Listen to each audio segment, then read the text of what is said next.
De Christine Guérard.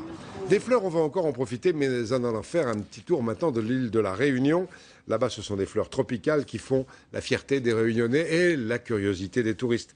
Dans l'océan Indien, ça va nous réchauffer. Notre correspondante Caroline Loyer. Leurs couleurs sont chatoyantes, leurs formes étonnantes et leurs noms bien souvent évocateurs. Dans ce jardin botanique, né il y a 200 ans, des oiseaux du paradis côtoient des roses de porcelaine. Au détour d'une allée, on trouve même des maracas. Les visiteurs en prennent plein les yeux. C'est magnifique. Je suis très fleur. Et là, il y a toutes les couleurs, toutes les variétés. Tout. Moi, je suis émerveillée. Alors, cette partie de fleurs, bien sûr, c'est une variété d'héliconia qu'on appelle héliconia piment. Aussi exotiques qu'elles paraissent, ces espèces ne sont pas originaires de la Réunion. Provenant pour la plupart d'Asie et d'Amérique centrale, elles ont été introduites ici dans les années 70. Aujourd'hui, des dizaines de producteurs réunionnais vivent de cette culture. Vincent Sablé a repris l'exploitation de ses parents il y a 12 ans.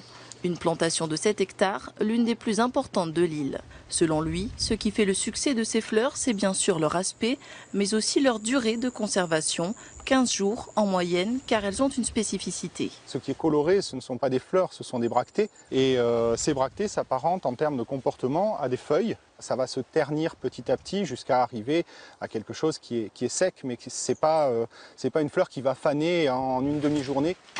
Un tiers de la production de l'entreprise est exportée vers la métropole. Ces tiges s'apprêtent à parcourir 10 000 km, un voyage soigneusement préparé.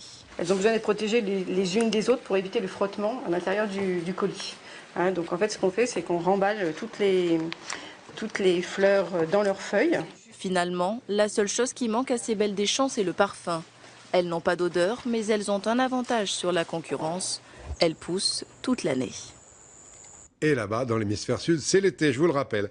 Un mot de cinéma avec la traditionnelle cérémonie des Oscars hier soir à Hollywood, de l'émotion, des paillettes et une apparition surprise de Michelle Obama en duplex de Washington. Elle a annoncé l'Oscar du meilleur film qui va au film Argo. C'est Jennifer Lawrence qui remporte le trophée de la meilleure actrice, où on attendait la française Emmanuelle Riva. C'est Jean Dujardin qui lui a remis son Oscar, on la voit. Et pour le meilleur acteur, c'est lui, l'Oscar va à Daniel Day-Lewis pour son rôle dans Lincoln.